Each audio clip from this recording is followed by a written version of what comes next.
आणि आता एक आंतरराष्ट्रीय बातमी। ब्राझील म्हणजे फुटबॉल वेडा देश। सध्या अमेरिका मेक्सिकोमध्ये सुरू असलेल्या फिफा वर्ल्ड कपच्या चर्चा साऱ्या देशभर सुरू असतानाच या देशाला एका वेगळ्याच संकटानं घेरलं। त्यातच शुक्रवार शनिवारी मध्यरात्री हजारो नागरिकांचे फोन अचानक खणाणले आणि सर्वत्र भीतीचं वातावरण निर्माण झालं। संदेश होता देशावरील एका आक्रमणाचा। मात्र कुणी केलं हे आक्रमण, मुळात असा संदेश पाठवला तरी कुणी? पाहूया एक ग्लोबल रिपोर्ट।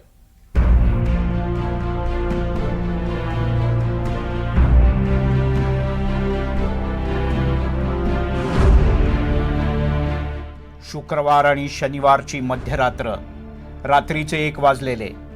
फुटबॉल वेडा ब्राझील पहिल्या विजयाच्या आनंदात शांत झोपी गेलेला आणि अचानक हजारो ब्राझीलवासियांच्या फोनवर अलर्ट मेसेज आला। माणसांनो सावधान, एलियन अटॅक, आम्ही आलोय। झालं सर्वत्र केवळ भीती, गोंधळ आणि हाहाकार। इतक्या मध्यरात्री आलेला मेसेज हा ब्राझीलच्या सिव्हिल डिफेन्स अलर्ट सिस्टीमवरून आला होता। या सिस्टीमवरून साधारणपणे भूकंप, पूर यासारख्या नैसर्गिक आपत्ती किंवा इतर आणीबाणीचे संदेशच पाठवले जातात। त्यामुळे नागरिकांमध्ये एकच घबराट पसरली। नक्की काय होतंय याची कुणालाही काहीही कल्पना येईना। अनेक राज्यात, शहरांमध्ये एक्स्ट्रीम अलर्ट सिस्टीमच्या मेसेजनं घाबरून सगळेच जण जागे झाले। या मेसेजमध्ये मिसैन्थ्रॉफी सारखे शब्द होते, म्हणजेच माणुसकीचा तिरस्कार किंवा अविश्वास। एखाद्या सायन्स फिक्शन सिनेमातल्या सीन प्रमाणे काहीशी परिस्थिती निर्माण झाली। सर्वत्र अविश्वास, संभ्रम आणि भीती।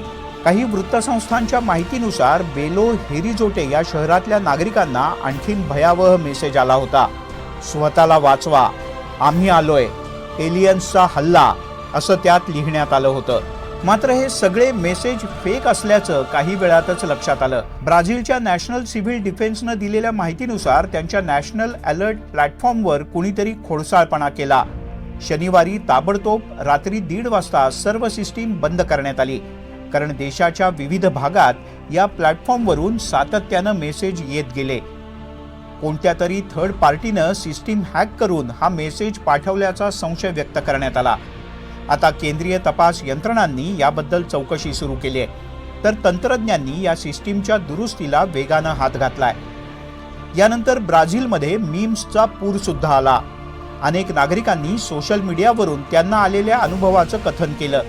काही नागरिकांनी मेसेज येताच सिव्हिल डिफेन्स, अग्निशमन दल आणि पोलिसांशी तातडीनं संपर्क साधण्याचा प्रयत्न केला, तर काहींनी वादळाचा मेसेज आहे असं समजून आपल्या परिजनांना सुरक्षित ठिकाणी हलवलं।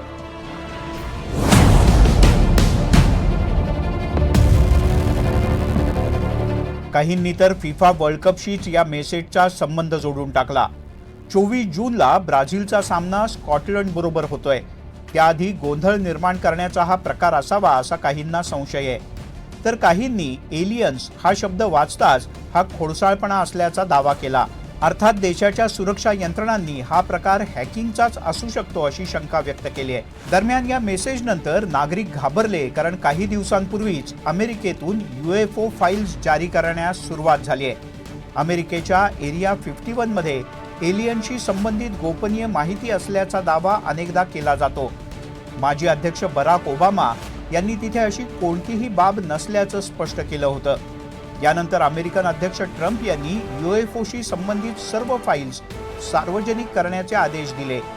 आतापर्यंत अशा फाईल्स 2 टप्प्यात जारी करण्यात आल्या आहेत। त्यात अनेकदा आकाशात संशयास्पद वस्तू दिसलेत। मात्र ते एलियन्स किंवा परग्रहाचं यान आहे हे कोणीही छातीठोकपणे सांगू शकलेलं नाही किंवा सिद्ध अजिबात करता आलेलं नाही। ही घटना ताजी असतानाच ब्राझीलमध्ये एलियन्स अटॅकचा मेसेज आल्यानं सगळेच जण घाबरले। आता या सगळ्या प्रकाराचा तपास सुरू करण्यात आलाय। हा खरंच हॅकिंगचा प्रकार आहे की केवळ कुणाचा खोडसाळपणा हे त्यानंतरच स्पष्ट होईल। Bureau report, NDTV Marathi.